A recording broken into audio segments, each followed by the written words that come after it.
I wasn't expecting to love this figure as much as I do. I saw Masterpiece RC and did not like how it looked at all. And even still, it doesn't look great. Like, it just doesn't flow, and the design is very hard to translate into a toy, so I can see where that sort of issue comes from. Nightbird usually gets lumped into being a retool of RC or some other fembot here and there, and here she's a retool of RC. And it feels a lot like this mold was meant for Nightbird. It's a shame that the mold doesn't suit the original character it was intended for, because the redeco, it just suits so much more. It's just a lot better here on Nightbird than it is on RC to me. Like the deco, it just works super well. The black and gray, the bits of purple, it's awesome. The hands are a strange color because they're made of a different material to be stronger, but the color distribution in general is quite good. The shaping is pretty good too. The backpack does break up the silhouette a bit, but it compresses quite well onto her back, and her die-cast feet do an okay job at keeping her stable. There are some points where she will fall back because of the weight of the backpack, but the stand can easily fix that problem. Shouldn't be a problem you have to fix, but it's an easy sort of remedy. I do wish the feet were just a little bit bigger so she could just stay stable. She looks like Nightbird though. I mean, I would have liked if the backpack was removable like the Earthrise version, just because Nightbird never had a backpack ever. But I mean, it's a retool also, so it's not that big of a deal. She has a lot of accessories, but I'll touch on those in a minute. First, I want to talk about why this figure surprised the hell out of me, because so far it's just been pretty average and not really worth the pickup. So I love playing video games. If video game content did well, I would be making a lot more of that alongside the normal toy stuff. But hey, if you want to see me play video games, let me know down in the comments below. I'd be very curious to see what games you want me to play. But games are so much fun, and right now I'm playing Cyberpunk. After all the bug fixes, it's been amazing, and I still play it to 100% the game. I don't ever do that, so that says something about this game. But I play the game as a female in my current playthrough, and I was in photo mode, and I thought, I wonder if I could get Nightbird into any of the poses, and just take a look. The lighting in the images is not great because my office sucks, and that's where my PC is where I play games, but have a look at some of these images just to show you how good the posing is.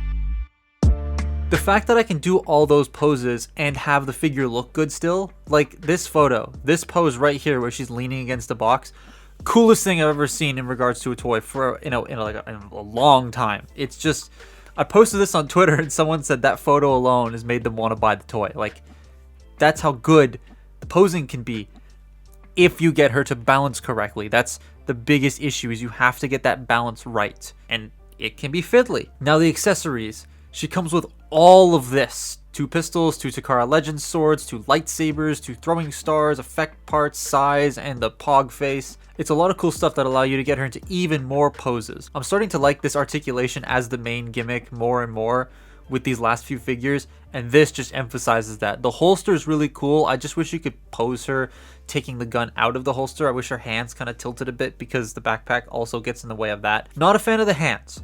The thumbs in particular, they kind of just stick out at an awkward angle, and it isn't the greatest. It's for fitting it in the alt mode, I believe, but it just makes getting the weapons in her hands hard, and she can't have a neutral hand position. It's just strange. Posing is actually great, as you saw. Butterfly joints, amazing shoulder articulation, hips that can spread out to give her an even higher kick. The knees are really deep, a little loose on my copy, but I can fix that.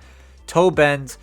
One thing that drags it down is the backpack and balancing it. It can be done, as you saw in those Cyberpunk photos, but it can be very precarious. Those feet, like I said, really needed to be bigger. They are the biggest drawback when it comes to posing. Sure, they're made of die cast, so in theory she would have a really solid base to stand up on, but if you're on a soft surface or on a surface that's slightly leaning, she will fall over. Transformation, if you want to call it that, is a lot of just unfolding the car over the robot and tucking the robot in. It's a shell former. The backpack does have a lot going for it, so there isn't anything boring about the conversion. It's just not as imaginative as you might think or would want. Shell forming can be fun and imaginative, like Revenge of the Fallen Outback's a good example of that. Leader Class Age of Extinction Prime, I really like that shell forming transformation. But there are some points where it's not as intuitive as you would want. And in a Masterpiece, I would want it to be a bit more involved, and this just doesn't really do that. So the conversion for me is not super fun. It's all right, it's just not entertaining. Car mode, again, works a lot better in this deco than the RC deco for me. I have nothing against the RC deco, it looks cool, but this car, the shape of the way that they did the Masterpiece one, just didn't look right in the pink. It looks a lot nicer here. Takara has developed this reputation currently for making toys that are brittle and break and are expensive. And they totally did. But now they're starting to get out of that rut a little bit. There's been a change at Takara from what I've been told, so it's getting better. But the RC mold just kind of sits in between, where the paint doesn't feel as solid as Skids or Shoki. Like, it's not going to scratch at all, but I do worry when she falls backwards. Her plastic is fine in most places, but the side panels on the car feel a little flimsy when handled.